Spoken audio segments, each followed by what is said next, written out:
particulares que tuviera, por ejemplo, un Porfirio Muñoz Ledo, que parece ser que quiere combatir a todo lo anterior y también formar una nueva ley que ya no será la orgánica, pues de todo lo que es estas legislaturas que se han venido dando, pues ya desatinadamente con los partidos políticos tan desgastados y con esas conductas y esas actitudes en la actualidad que distan muchísimo de aquel compromiso que tuvo en 1856 esta Cámara de Diputados tan llena de luminarias, una pléyade, como hemos dicho aquí, de iluminados que, presididos por José María Valentín Gómez Farías, que nace en Guadalajara, nos toca el día de hoy verlo, Nueva Galicia. Nueva Galicia es Guadalajara, o era Guadalajara, imagínense.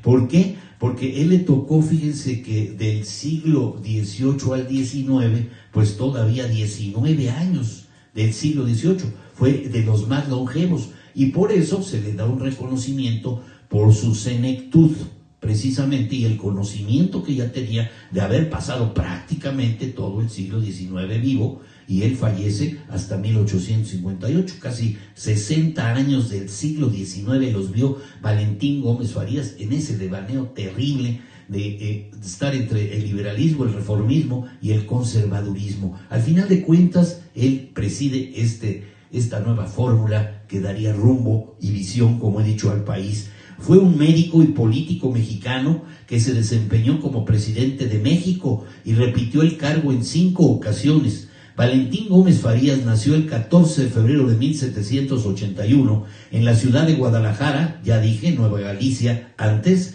fue hijo del comerciante José Lugardo Gómez de la Vara, español peninsular, y María Josefa Farías y Martínez, española, nacida en América. En 1800 entró a estudiar el Seminario de Guadalajara, institución que se caracterizaba en esa época, como otras de su tipo, por la presencia de ideas de liberalismo político entre los profesores, por influencia de la entonces reciente Revolución Francesa. Más tarde estudió medicina en la Universidad de Guadalajara. Pero fíjense, qué importante, qué notable es que él haya tomado pues esta fortaleza de los iluminados de la Francia de por allá de 1791, 89, 91, porque se da la Revolución Francesa y es la máxima inspiración que tienen los liberales para fundar para constituir una ley que pudiera provocar un cambio, una reacción de acuerdo a esa marea, ese tsunami que vino, por decirlo de alguna manera, ese referente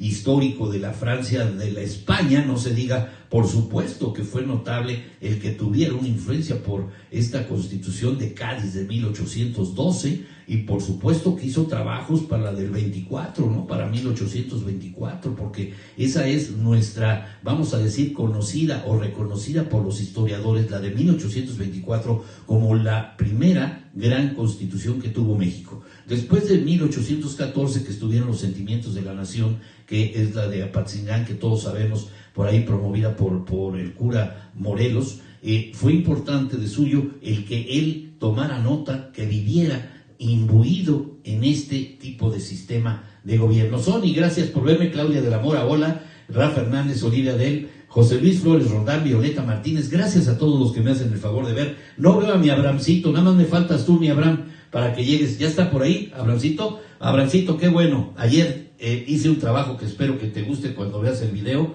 A todos mis amigos que no estuvieron ayer, ojalá que lo hayan visto. Es un trabajo muy importante acerca de los chemtrails. Pero bueno, hoy estamos en la primera legislatura de 1857 y les decía yo, después ejerció su profesión en Aguascalientes.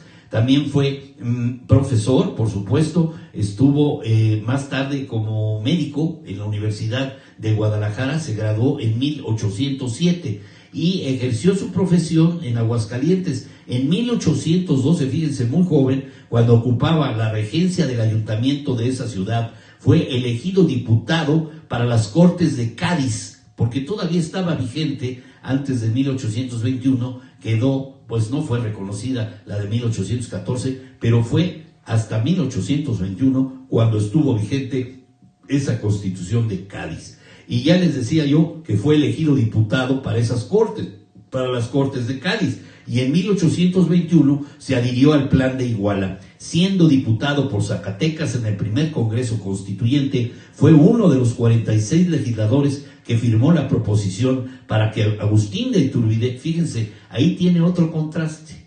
Si era un liberal, ¿por qué votaba por Agustín de Iturbide, por el Primer Imperio? Ahí se da la primera gran contradicción de este hombre que, siendo liberal, dio su voto para que Agustín de Iturbide consolidara o consumara, como se dice, la independencia al lado de Vicente Guerrero.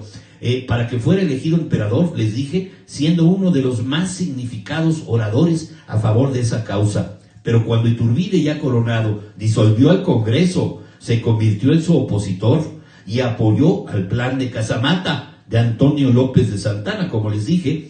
Y ahí tenemos una segunda contradicción. López de Santana venía de las huestes conservadoras y también promoviendo los imperios en México, que desgraciadamente, bueno, pues una forma republicana ya podría haber sido a través de las elecciones, pero pues tanta reelección, caramba, no daba oportunidad a tener un cambio importante en nuestro país. Dio cauce este plan de Casamata a la instauración de la República. Más tarde participó activamente en la campaña presidencial de Guadalupe Victoria.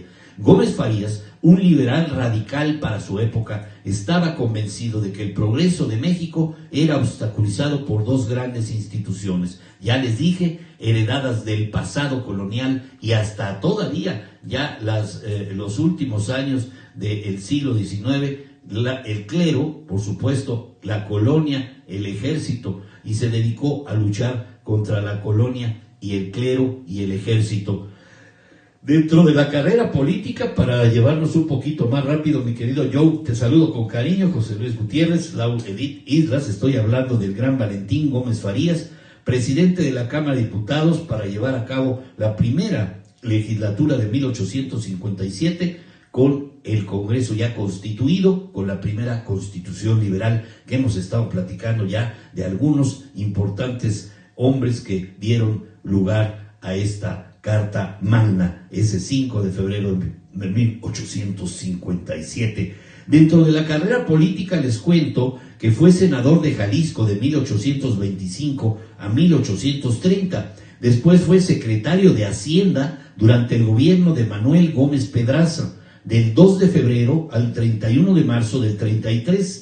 Siendo luego elegido vicepresidente, como tal sustituyó, como les dije a la entrada, a Santana en la presidencia de la República en 4 ocasiones. Este hombre, López de Santana, yo no sé si era una estrategia definida, pero se hacía el enfermo, no se presentaba a tomar posesión y quien lo tomaba nuevamente era Valentín Gómez Farías, en su calidad de vicepresidente. Ahora esa figura ya no existe de la vicepresidencia, realmente tenemos un secretario de gobierno que queda facultado si es que el presidente fallece o queda fuera de funciones.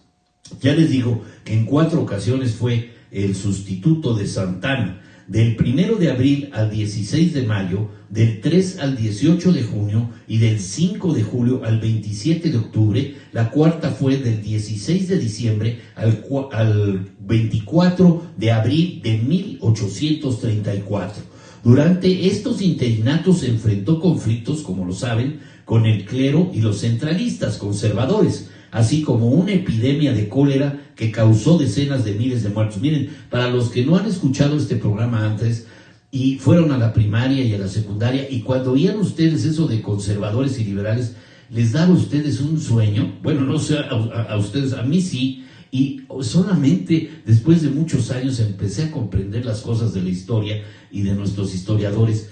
Y conservar quiere decir, pues, rendir culto a la corona.